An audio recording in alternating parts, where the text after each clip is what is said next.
Shabbat, Shabbat, Shabbat, Shabbat Shalom. Hello, how are you doing? Yes, it is a Sabbath today. Just want to ask the brethren out there that say that every day is a Sabbath. Well, do you work any days? Well, if you do work any of these days, Monday to whatever it is, then it's not a Sabbath. Especially if you try to calculate the Sabbath on the Roman calendar, then it's impossible according to the Word of God, because as we know, Jesus Christ never named the days after pagan deities and after basically after idols and after Roman emperors. Jesus never named these days. According to the Word of God, Yeshua was present at creation, the creation of the universe, and basically everything that was created is for him and by him, according to the apostle. And basically it just means that God's signature is on things. Scientists studying about these things, about nature, about God's signature, and then basically there's star signs that speak about Yeshua, the Virgin, the Lion, and so on. Okay, they actually speak about the 12 tribes of Israel, but they speak about the tribes becoming one man, and that prophecy is written in Ezekiel. Okay, and then we just read about it in Revelation, that the 12 tribes being sealed and standing before Yeshua at his coming on Mount of Olives or Mount Zion, which I believe is the one and the same. So yes, a Sabbath days will be actually observed by the saints and implemented by the saints in the millennial rule. So it doesn't matter if you have a little church set up in all your websites and you look down on people that observe Sabbaths and you want to argue with them. Basically, well, especially obviously those that are doing new moons and Sabbaths, which is very biblical. Anybody, which you get a lot of Christians, obviously they'll ignore my stuff.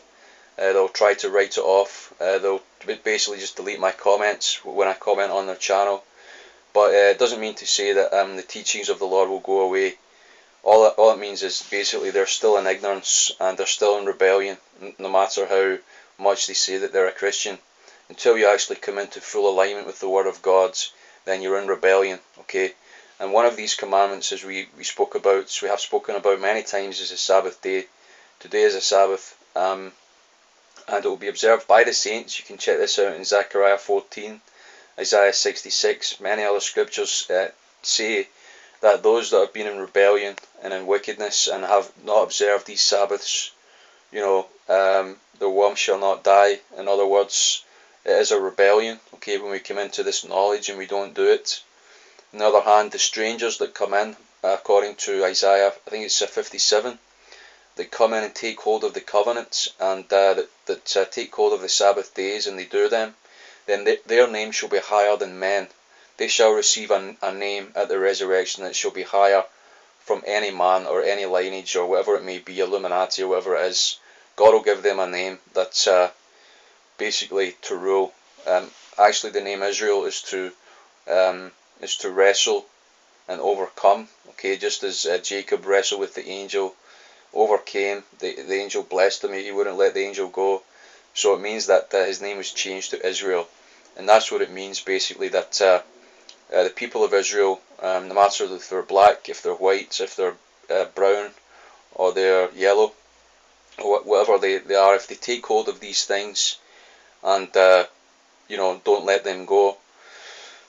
When I was in Africa, I spoke to a man and I was having trouble believing my testimony, and I said, well, if you spend maybe like a couple of minutes with my son, you'll realise that he truly is a promise from the Lord, and that he's been brought forth from God, that he's not just basically a random child that's just been born, and which they're trying to say different things, okay, but basically they spent a few minutes with the child, and he was with another child, and he just grabbed hold of the ankle, or it was just the ankle of this other child, and just wouldn't let go.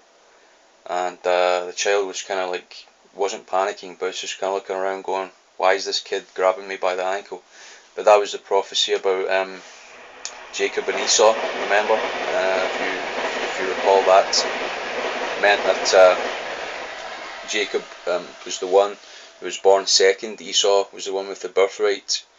But because of perseverance and prayer, then the child actually got the birthright. Okay, so that's a second generation promised child, and many people say after the third generation, then you're free from all the curses. If you've had any atheists or any pagans or whatever it is in your family, then basically after the third generation, your family will be free from many of these curses. Okay, which it means that we are free of them when we accept Yeshua into our life. It's just that basically there's many things that have to be sorted out in a believer's life if they come from a family which is not born again Christian, as most of my family haven't been.